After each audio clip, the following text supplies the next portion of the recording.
Hey, I hope you're having a good day.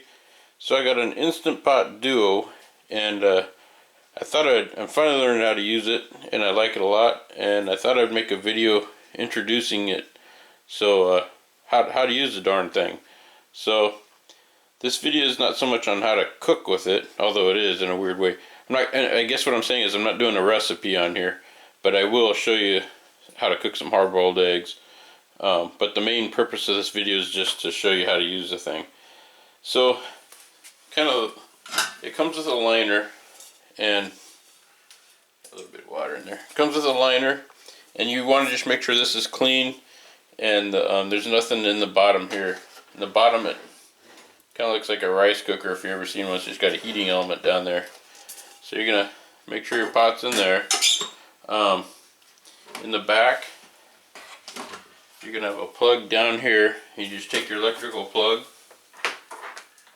plug it in. The flat side kind of goes up to the top, and then the reason why I like to plug it in is you can hear the sounds, and they're kind of cues as to what's going on. Like right now, it's off. So two things I'd recommend you do when you're getting ready to cook, so you don't forget them. On your lid, there's a pressure deal, and it's black on black, so you can't see. You need to flip it to the back so it's on seal. I just do that right now because you'll forget sometimes. And on the back of the Instant Pot, there's a little water catch. So just take that. I'm going to dump it out and then put it back on. Now it's got little slides on there, so it's kind of hard to feel around back there, but it just slides straight in. You can't really see it. It's right here. Just look for the corner, and it goes right there. You'll get good at it. Half the time you're doing it, you can't see what you're doing. You're just doing it by touch. This is a good time to point out this lip right here. This will come in important. So I just look at your handles. That lip's kind of offset to this left side. At this point, you're kind of ready to start using it. So I can't remember if I bought this or it came. I think it came with it. But this is a really good thing. So most of the time, well, not most of the time, many times when you're cooking, you do not want the product that you're cooking to actually sit in the juices or touch the bottom of the pot. So I'm going to do hard-boiled eggs. If you put the hard-boiled eggs on the bottom of the pot, when they're starting to boil, they might shake around and crack. You don't want that. So I like to put this little deal in there, and that just, it's got little legs, so it keeps it off the bottom of the pot. Almost everything I cook, you just need 1 cup of water to cause it to pressurize. So the cup, if you don't put a cup on the water in there, it's probably not going to pressurize, and it's going to have to take all the moisture out of the product to try to pressurize it. So 1 cup of water. Let me get that, and I'll be right back.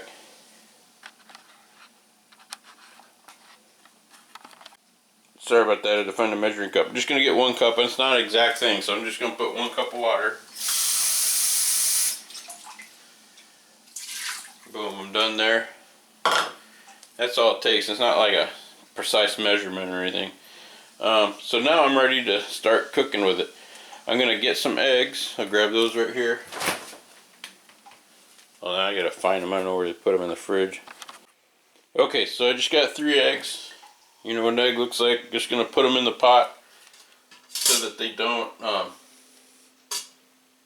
touch the bottom. They're on that little rack thing. And so now you're ready to put the lid on. Now on the lid, you got a seal down here. You just want to make sure that it's in. You know, somebody didn't accidentally pull it out a little bit, because that's what makes the seal. So I'm gonna, when I put the lid in, the lid's got this piece back here. This is where that, that little left side lip I showed you earlier, it just sits right in there. In fact, this is kind of, let me hand wield the tripod or the camera for you. Okay, this is kind of important, so didn't want the, sorry about the shaky camera, but so you got the black section back here, your little steamer's set on steam, and then you got this lip right here. So you got my eggs down there. That piece is just going to sit right there, so just watch. So I'm going to take this, what I'm focusing in on is that right there. See, if you put that just line it right there. So many people struggle getting the lid on. Now, you heard it make some noise that just kind of tells you. That's why I like the power being on. And then you just turn it. And now it's in place. And so here's what that looks like. If you just line that up there, slide it over, you'll be easy and you won't. That's how easy it goes on.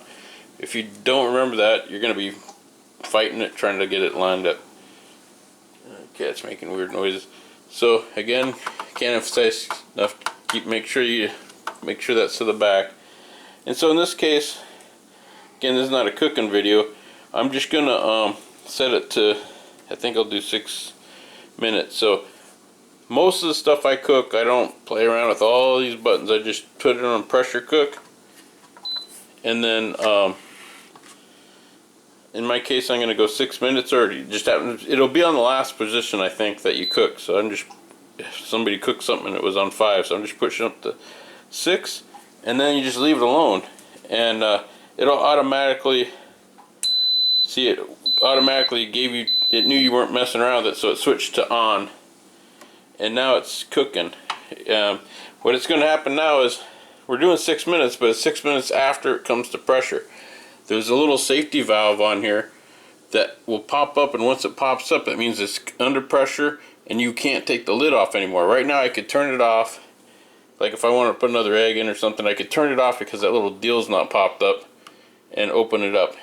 If I turned it off and that was already popped up and I needed to get it in there quickly, that's where you turn this, and you just turn it gently at first because it's going to shoot out steam, and then once you feel comfortable you can lock it over and let all the steam come out. But that's the purpose of that if you have to get in there. So that's pretty much it. Let me, it's just going to stay on, and eventually it's going to start the countdown. And I don't know if I'll pick it up when it starts the countdown. Sorry, I'm bored waiting for it to pressure up. It takes about probably 2 minutes, which seems like a long time when you're watching it. Some things I'll talk about while I'm waiting for this pressure up. If by accident you didn't have this on the pressurized mode, but you accidentally forgot it and put it up here, eventually when it'll start trying to steam, and steam will start coming out, just flip it to the back. Also, that little plastic water catch thing, if you don't empty it when you start, if it's full, you're going to come back and your counter's going to be full of water because it's going to obviously overflow. And so when it does eventually pressurize, it's heating up right now. When it does pressurize, you'll hear a beep. So like you can usually just take off and do other stuff, and then you'll hear a beep and you'll come back and it'll say 6, and then I think it counts down. No, I think it counts up. I can't remember. We'll find out. So you won't hear the beep because I'm not going to sit here and watch it. After I hear the beep, I'll come grab the camera and start recording again. Alright, oop, it just started. I can hear it pressurizing a little bit. A couple things I'll point out. When I pushed it, that's on that pressure cooker thing's lit. Keep warm, it's kind of deceiving. That just means it's heating up. So it is kind of keeping warm, I guess, in a weird way. So that's going to be on. It's going to be under normal and high pressure. And that all happens when you just hit pressure cooker. I think that's what it says. Yeah, pressure cook. So you don't have to fiddle around with any of those settings, at least not for anything I've ever cooked. I just turned off the camera. So all it did was beep. I know that it beeped. I think the beep's controlled when that metal thing pops up. So now that the metal deal's popped up, you can't get the lid off, and apparently it counts down. So it went to 6 minutes, and then so 6 minutes from now it'll keep counting down. 5, 4, 3, 2, 1. Then it'll be done cooking, and I'll show you what you do from there. Okay, so the only thing you missed was it counting down. I heard it from the other room beeping, and when it says this L, whatever, 000, I don't know what the heck that means, but it's cooling down basically. It's done cooking. And so there's kind of, mainly when you're cooking, there's 2 major things to consider.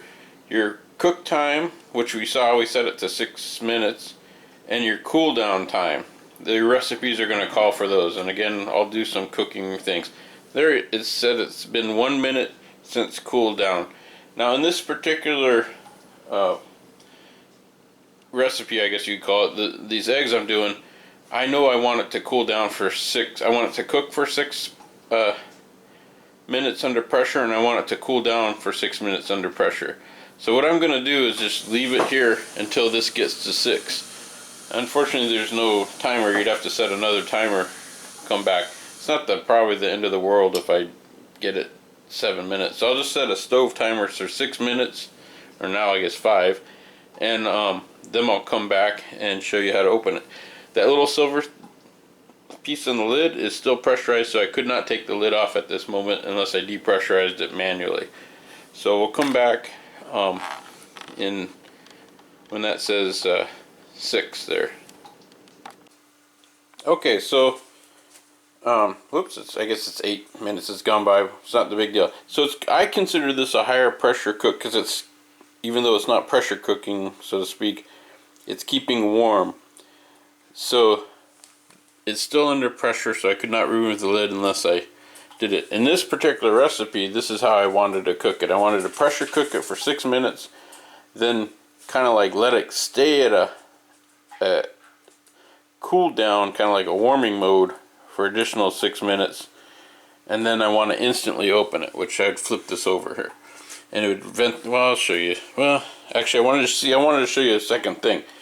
Basically, if I flip this over, and you want to make sure the steam's going to shoot up, so I don't want to hit my countertop. So you kind of move it away from there, and then I'll vent it just a little bit for you. See, it's not much pressure left in there. I'd be easily to flip that over, and that pin will drop. Another way I wanted to show you this is, you can also cook things by, if you didn't have an exact time there, and you didn't want to exactly release it, in this case I was trying 6, it's too much time, you can hit cancel and it'll turn it off, and you'll notice that the pressure went off. And that's another way to do it. If some things you're cooking, like maybe a meat, and you don't really care about the time so much, but you want it to, what they call, naturally depressurize, eventually that pin will drop by itself. And that's just another way to do it. And it says off. You could pull the cord at this time, but essentially it's not heating it up, so it'll cool down quicker, and this pin will drop. And then you always have the option. In this case, I want to just, open it up now, so I'm gonna slowly vent it, and there the pin dropped. There wasn't much pressure. In fact, in this mode, it was so low it probably would have dropped in about a minute anyways. So now my stuff's cooked. This is open. My water's probably got a little bit of water in it, and that little catch thing. To get it off, you're just going to turn it to, the reason why I like to leave it plugged in too is you can, again, hear the audibles, the sounds it makes. That kind of tells you what's going on. This is kind of important. So I'm going to flip it over here. You heard it disconnect. Now you can't just lift it up. It's got like a vacuum seal on it. So just apply upward pressure. This vent has to be open. Well, I don't know if it has to be, but if you open this vent, it'll let air in. I'm just gently lifting,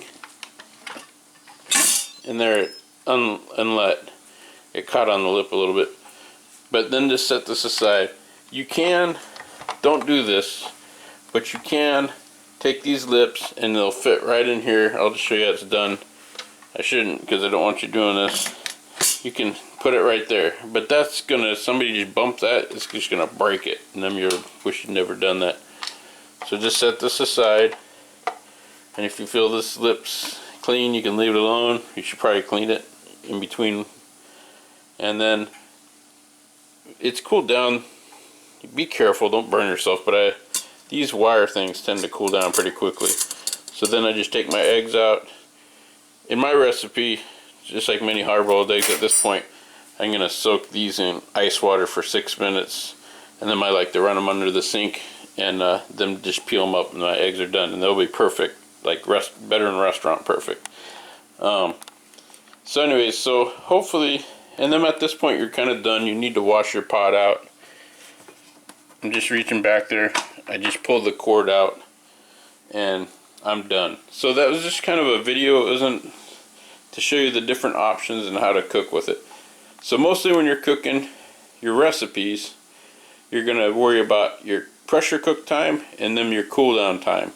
and your recipe will tell you, you know, if you need to immediately release that or if you can just turn it off.